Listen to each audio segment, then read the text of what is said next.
Magandang umaga po, magandang tanghali, magandang hapon, magandang gabi mga kaantingero, antingera ko dyan.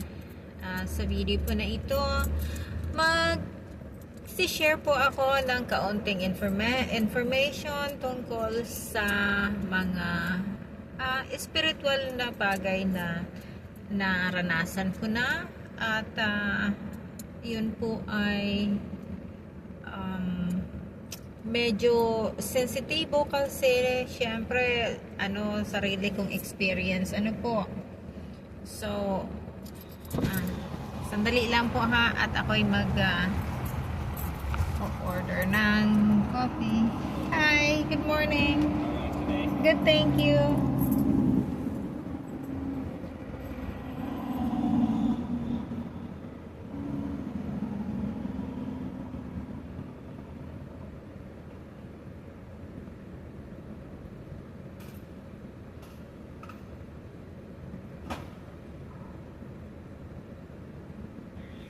Thank you so much. Have a nice day. You too.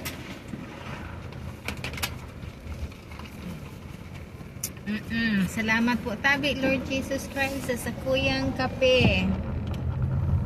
Anyway, coffee po tayo. Coffee.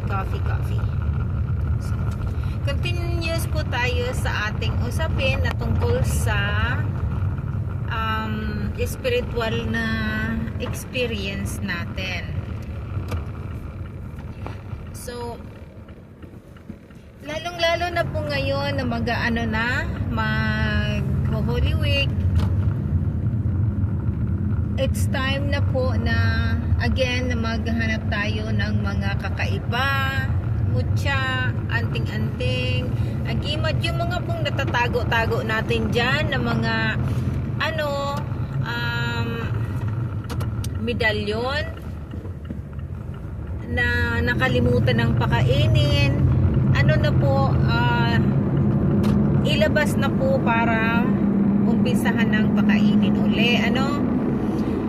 Kasi minsan po ang mga medalyon na tinatago natin, halimbawa pumunta tayo sa simbahan, tapos bumili tayo ng medalyon. Halimbawa, sabihin na lang natin yung Mama Mary, sa Rosaryuhan. Tapos pagkatapos nun, dinasalan natin ng kaunti, ginamit natin sa pagdadasal. Ayun po dapat, tapos itinago, yun po ay dapat na gagamitin lagi sa pagdadasal, kasi yun ay, kung ika nga, yun ay inumpisahan mo na pakainin. Kaya importante po na kapag tayo ay merong ganung mga medalyon, San Benito, mata, kung ano man po ang mga nasa sa inyong medalyon na nakatago-tago, kung pwede po ilabas na ninyo at umpisahan na ninyong pakainin, kasi nakakalimutan po talaga natin yun. At kahit sinyales, kahit anong paalala ng medalyon sa atin, nagampanan natin ang ating tungkulin sa kanila, minsan dahil sa tao lamang po tayo ay nakakalimutan na talagang kusa. Kasi busy na tayo sa pang-araw-araw na ginagawa. Kaya importante po na doon sa mga sukan ng mga nilagay yung mga medalyon, mutya, na po panahon na para ilabas natin, tapos magbigay na yun sa atin ng swerte. Kasi ang ang medalyon, ang mutya, kapag napulot mo po ang medalyon at ang mutya, yun ay para sa'yo. Ngayon po, kapag napulot mo yung medalyon or mutya or anting-anting, halimbawa, napulot mo yung medalyon galing sa nagsimba ka o naglakad ka, yung bata, na naglalakad, napulot, sinisipa-sipa, yung ganun po. Tapos, minalasakitan mo, yun po ay maganda ang dating nun sa'yo. Ngayon, kailangan po lamang na dapat anuhin mo, binyagan. Kasi, yung dati pong may-ari ng medalyo na yon, siya pa ang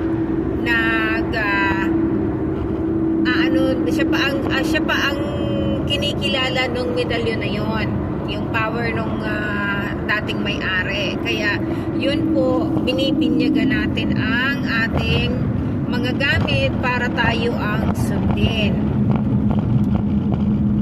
So sa ano naman po, sa mutya, ang mutya ay hindi na binubuhay kasi ang mutya ay buhay na.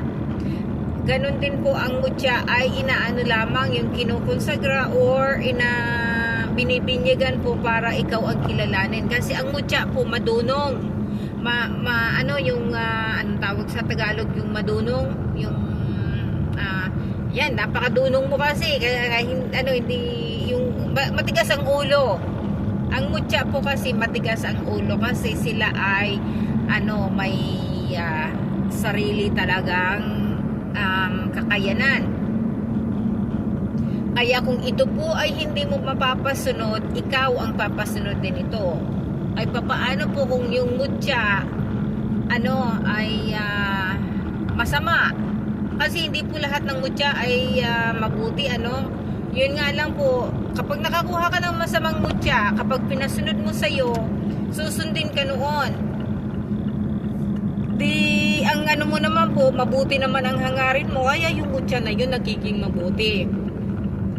Ang masama pong mutya, kapag nakuha mo, tapos hindi mo mapasunod, ikaw ang pasunodin, ay laking problema ang dala niyan po sa'yo.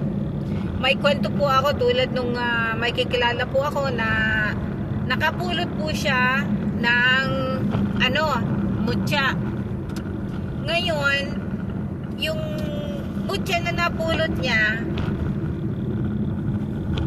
dala-dala niya po sa sa bag niya. Nung araw na yon na napulot niya, pumunta sila ng kapatid niya sa sentro. Siguro mga mga alas 5, alas 6 na ng hapon. Ngayon, sandali po, nagme-merge lang ako. Ngayon po, ang nangyari, biglang nagkulop yung alapaap, yung langit. Tapos umulan ng malakas, So ngayon, yung dalawang magkapatid po, dahil sa kailangan nila ng tricycle, nakatayo na daw po sila ng matagal, hindi sila nakikita. Ngayon yung babae sa unahan nila, yun ang tinigilan. Takbo silang magkapatid doon sa tricycle na tumigil. Sinabihan niya yung tricycle, kanina pa po kami dito, kami ang naghihintay sa'yo, kami ang kami dapat ang unang pasayro, bakit siya, hindi mo kami tinigilan, bakit yung isang tinigilan mo? Sabi daw po ng tricycle driver, kasi hindi ka po nakita. Ngayon, nung na po ang tricycle, nagtatakbo na daw, ayan, yung lightning, hinahabol sila, nung lightning. Ay takot na po daw yung tricycle driver at yung magkapatid. So, sa madaling salita po, nakarating na sila sa bahay nila. Yan, yung hindi niya, at that time po, hindi niya pa naalala, na realize na yung palang na yun, yung mutya na napulot niya, may dalang